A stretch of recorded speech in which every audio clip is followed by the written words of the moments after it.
अखिलेश यादव ने 22 मार्च 2026 को लखनऊ में समाजवादी पार्टी के कार्यालय में महिला सम्मान कार्यक्रम के दौरान एक बड़ा ऐलान किया।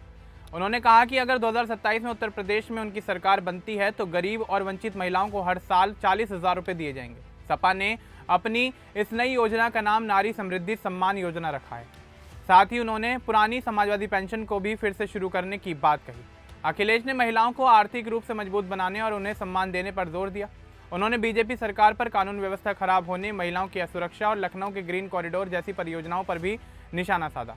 पश्चिम बंगाल चुनाव में ममता बनर्जी की जीत की भविष्यवाणी भी की।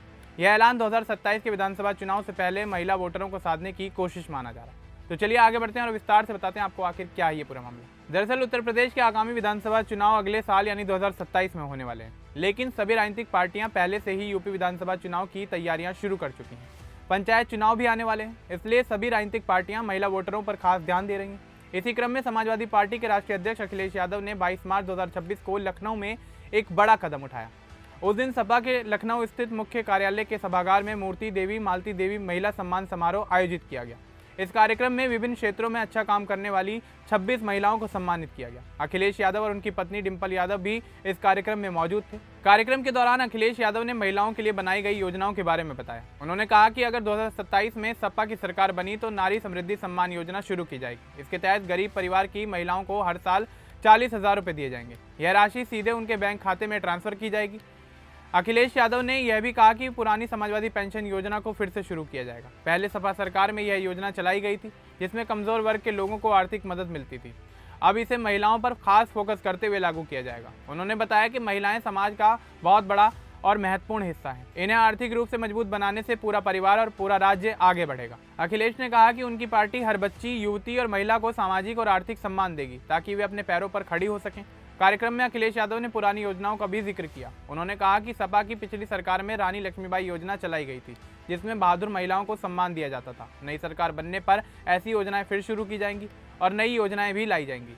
महिलाओं के सशक्तिकरण पर जोर देते हुए अखिलेश यादव ने कहा कि महिलाओं की प्रगति के बिना राज्य का पूरा विकास संभव नहीं है। उन्होंने पीडीए फॉर्मूले का जिक्र करते हुए कहा कि अब ए का मतलब आधी आबादी यानी महिलाओं से भी है। इस मौके पर अखिलेश यादव ने बीजेपी सरकार की काफ़ी आलोचना की।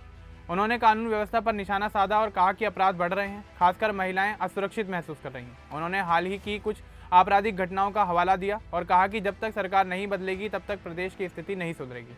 डिंपल यादव ने भी इस दौरान बोलते हुए कहा कि नए भारत में बेटियां डरी हुई हैं और असुरक्षित हैं। उन्होंने बीजेपी सरकार पर आरोप लगाया कि व्यवस्था का राजनीतिक फायदे के लिए दुरुपयोग हो रहा है। अखिलेश यादव ने लखनऊ की ग्रीन कॉरिडोर परियोजना पर भी तंज कसा। उन्होंने कहा कि यह ग्रीन कॉरिडोर नहीं बल्कि बर्बाद कॉरिडोर बन गया है। परियोजना में सही योजना नहीं है और पैदल चलने वालों की सुरक्षा का ध्यान नहीं रखा गया। उन्होंने कहा कि इतना पैसा लगाकर चौड़ी और बेहतर सड़कें बनाई जा सकती थी जो ज़्यादा उपयोगी होती। कार्यक्रम के अंत में अखिलेश यादव ने पश्चिम बंगाल के आगामी विधानसभा चुनाव पर भी अपनी राय रखी। उन्होंने भरोसा जताया कि ममता बनर्जी की सरकार फिर बनेगी और वे भारी मतों से जीत हासिल करेंगी। अखिलेश ने कहा कि ममता अकेले लड़ रही हैं लेकिन जनता उनका साथ दे रही है। उन्होंने बीजेपी पर आरोप लगाया कि चुनाव आयोग और प्रशासन का दुरुपयोग किया जा रहा है, लेकिन यह साजिश काम नहीं करेगी। यह पूरा कार्यक्रम और ऐलान 2027 के चुनाव की तैयारियों का हिस्सा माना जा रहा है। अखिलेश यादव लगातार महिला वोट बैंक को मजबूत करने की कोशिश कर रहे हैं। उन्होंने कहा कि महिलाओं को भयमुक्त माहौल और अच्छे कामकाजी वातावरण देने पर भी ध्यान दिया जाएगा। समाजवादी पार्टी का कहना है कि यह योजना महिलाओं को आत्मनिर्भर बनाने में मदद करेगी। 40,000 रुपये सालाना मिलने से उनकी छोटी मोटी ज़रूरतें पूरी हो सकेंगी और वे परिवार की आर्थिक मदद भी कर सकेंगी। अखिलेश यादव ने जोर देकर कहा कि सपा सरकार बनने पर महिलाओं के कल्याण के लिए पहले से बेहतर काम किया जाएगा। उन्होंने वादा किया कि हर वर्ग की महिलाओं को फायदा पहुँचाया जाएगा, खासकर कमजोर परिवारों की। इस ऐलान के बाद राजनीतिक गलियारों में चर्चाएं तेज हो गई हैं। बीजेपी ने इस पर पलटवार किया है और इसे सिर्फ वोट के लिए खोखला वादा बताया है, लेकिन सपा इसे अपनी बड़ी रणनीति का हिस्सा बता रही है। कार्यक्रम में अखिलेश यादव ने कुल मिलाकर 3 मुख्य बातें कही। महिलाओं को 40,000 रुपये सालाना, पुरानी पेंशन योजना को फिर से शुरू करना और महिलाओं के सम्मान के लिए नई योजनाएं लाना। उन्होंने कहा कि महिलाओं का सशक्तिकरण राज्य के भविष्य को बेहतर बनाने में महत्वपूर्ण भूमिका निभाएगा। अगर महिलाएं मजबूत होंगी तो पूरा उत्तर प्रदेश मजबूत बनेगा। यह घटना 22 मार्च 2026 की है। अभी तक कोई आधिकारिक डिटेल योजना के क्रियान्वयन पर नहीं आई क्योंकि यह चुनावी वादा है, लेकिन यह साफ संकेत है कि सपा 2027 में महिलाओं को केंद्र में रखकर चुनाव लड़ने वाली है। अखिलेश यादव का यह भाषण और ऐलान महिला वोटरों को आकर्षित करने की कोशिश के रूप में देखा जा रहा है। पंचायत चुनाव के दौरान भी सपा इस मुद्दे को उठाएगी ताकि महिलाओं का समर्थन मिल सके। कुल मिलाकर 22 मार्च 2026 को लखनऊ में हुए महिला सम्मान कार्यक्रम में अखिलेश यादव ने 2027 के लिए अपनी महिला केंद्रित रणनीति का खाका पेश किया। उन्होंने आर्थिक मदद, सम्मान और सुरक्षा के मुद्दों को जोड़कर भाजपा पर जोरदार हमला बोला। अब इस पूरे मामले को लेकर आपका क्या कुछ कहना है, हमें कमेंट बॉक्स में जरूर बताएं। बाकी इस तरह के और अपडेट्स के लिए हमारे चैनल को सब्सक्राइब करना ना भूलें। धन्यवाद।